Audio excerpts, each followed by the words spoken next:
बता दीजिए। हे माई का भैया जो पड़ोसन चाची है ने हमें एक सब सुपिए दे दिन कहीं जा जो खरीदे जो खाए को खाए हे 5 दिन है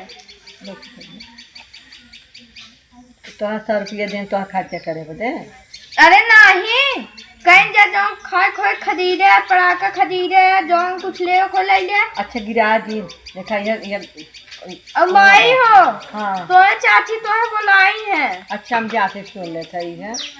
हाँ अब्बा जाऊँ बैठी कहीं जा अपने माई भेज दे। अच्छा हम जाते तू जा पराठा का खाई ली है ना। ठीक हाँ पूरा दिन खर्च करे पैसा पूरा ना करे मोमबत्तियों ले ले। हाँ और कुछ अपने के मीठा उठा ले ठीक ना। है चलो अच्छा जाते ही है। ननका का बुलावे आवा बैठी तो बाहर जा रही है।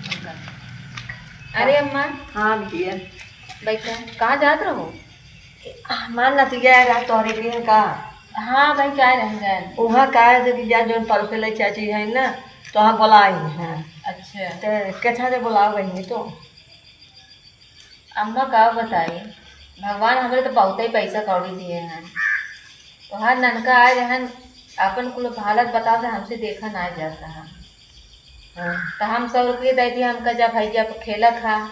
अब जैसे हमारा लड़के बच्चा ऐसे हो नन्ही लड़के बेचारा का जाना है भाई का बताए भैया माँ बेटवा गावा जब से न 2 साल गए हो गए बेचारा कहीं वो होटल में जाए 2 दिन काम करे तो वो निकाल दे 2 दिन वो कहाँ जाइए तो वहाँ जाइए बता दे कहीं काम ना लगा था हमारा बेटवा बेचारा ना पागला अंजत बाटे। अब वही पैसा भेजे होते न तो हम कौन कमी रहा माई बेटा 2 जने रहबे किए अब वो बाटे वहाँ लेके अपन परिवार कहीं दे हम तो भगवान दिया से अच्छा ही बोलत ही अच्छा करे चाहते ही अच्छा कह देते अगर नहीं आए तो ही अलग बात है नहीं कह देते ये दुल्हे हाँ माँ चला था बहनी हमार अरे बड़ा मसाई काटत बा तोहरे घर ए अम्मा हो एक बात कहूँगी हाँ